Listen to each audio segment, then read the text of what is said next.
to our generation that after everything that has been delivered to us, we are still the same. If the lives of John Wesley didn't have encyclopedia, they didn't have commentaries in the Bible, they didn't have anything, they didn't have a tablet, they didn't have a search engine.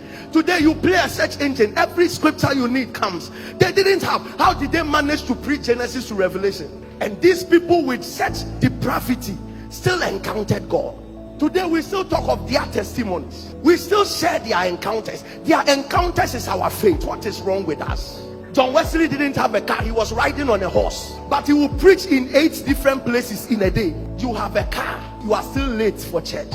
How do we explain this? And you think God will come the way he came in their time? No. Those times they didn't have instruments, yet they wrote songs that today we still sing. What is wrong with us? Who bewitched us that today we come to church, and the beauty of coming to church is just like that? We just come, and the moment we close, we talk and we leave. Where is the God? Where is that God that they encountered and their lives were changed forever? Where is that God? Is it not the same God that interpreted Mene Tekel to Daniel? Is it not the same? Where is that God? In the middle of the sea, Apostle Paul will rise up and say, the Lord's angel visited me and told me. In the middle of the sea, God was visiting people. We are in air conditioned rooms, he's not coming. What is wrong with us? Because we have chosen not to meet him. We have dishonored him. We don't love him anymore. We don't care for him anymore. He's not our focus anymore. We have only enjoyed coming to church and calling ourselves names. My pastor is Apostle this, my pastor is Reverend this. That is all. And yet we can't have the testimonies of old. What a sad generation. We go to Google, get some informations and run back. What a joke. We don't even know how to worship. We don't even know how to praise him. We don't have a message. We don't have an encounter. There is nothing like that. I don't want to deceive you. What your destiny needs is God. We have the things of God and we have God. We have been manipulated with the things of God for so long. There are deeper realms, and that is him. There are people saying, if this is true, then God should show himself to me. I want to see God. No, he won't come. The people he shows himself to were different from us. And if I see an encounter, if I see an angel, then I will know. You know he won't come. Angels don't appear to people like us. Bitter people like us, unexpected people like us. Whereas we are coming to church and what we wear is more important to us than the God we are coming to meet. Angels don't appear to such people. Search through your Bible. Daniel was in fasting, without food, without water. Then an angel appeared. This church knows how, and we know what we are looking for with God. We know we want to see the magnificence of him. But let's ask ourselves, who are we? The people that saw the miracles we want to see today, let's compare ourselves to them. Today I was reading some of the prayer quotes of Moody, D.L. Moody, and I was shaking. You read books of Tozer, you shake. You shake. These were also Christians. At a point in time, Catherine Coleman didn't know the number of days she was fasting. You want to be a woman, your name will last beyond. Yesterday I was telling some people, there are people who die, but they lose their names before they die. Their names die before they die. And there are some people who die, but their names refuse to die. You want to be a person whom your name and your works will live beyond you. It's not this kind of life. You come to church and you don't even know who you have come before. It doesn't work like that. People of God, stop being deceived. It doesn't work like that. You want to have encounter, it doesn't come with just a man declaring to you, angels will come. No. How positioned are you? What is your heartbeat? What is your heart calling for? So we lift up worship songs and you don't even know how to worship him. And yet you are expecting him. William Samuel entered Los Angeles, Azusa Street, ordered a prayer. Lord, let there be a revival.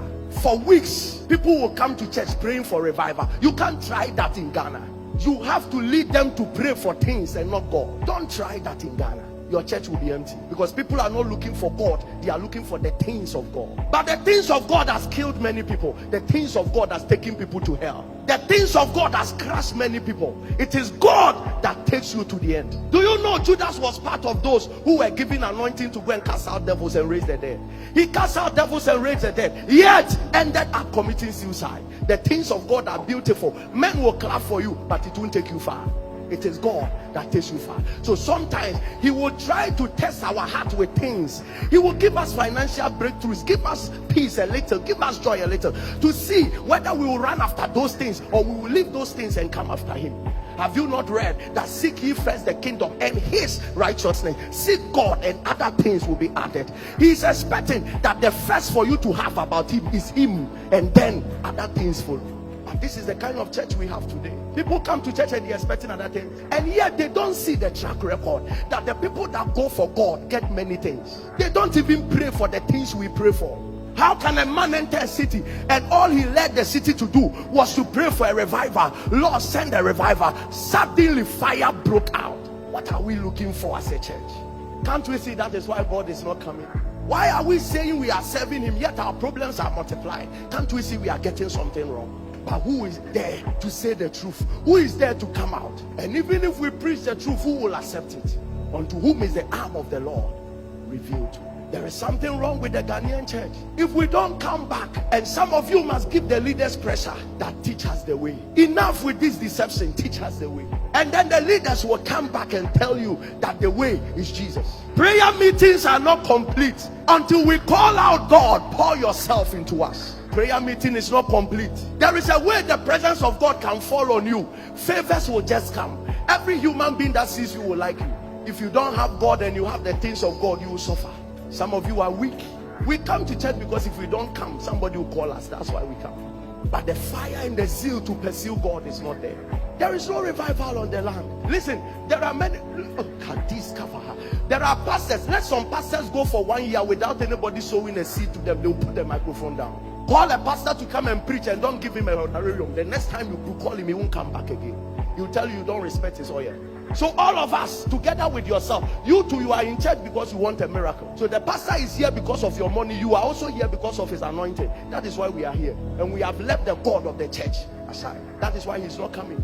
He won't come until you begin to seek him and until I begin to seek him. We will keep entertaining ourselves. We'll be clowns entertaining ourselves till Jesus comes back. Thank God for our instrumentalists. But there are some instrumentalists, if you don't give them money, they don't play. So the reason why we are serving God, there are some singers, if you don't give them money, they don't sing. What a joke. What jokers we find ourselves in church. So if we come for prayer meeting, people of God, put your desire and your prayer request aside. Something is bleeding in the heart of God. God's heart is bleeding. Let's solve it. When we solve it, you realize that your miracle that will not take 24 hours. Let's solve that bleeding in God's heart. Can you imagine that we all run to Friday service and our desire is that today we are praying for a revival at Asamankese? Let there be a revival, and that is why we are coming and we gather praying that God send the fire. How can we move the hand of God? I am a person who is real.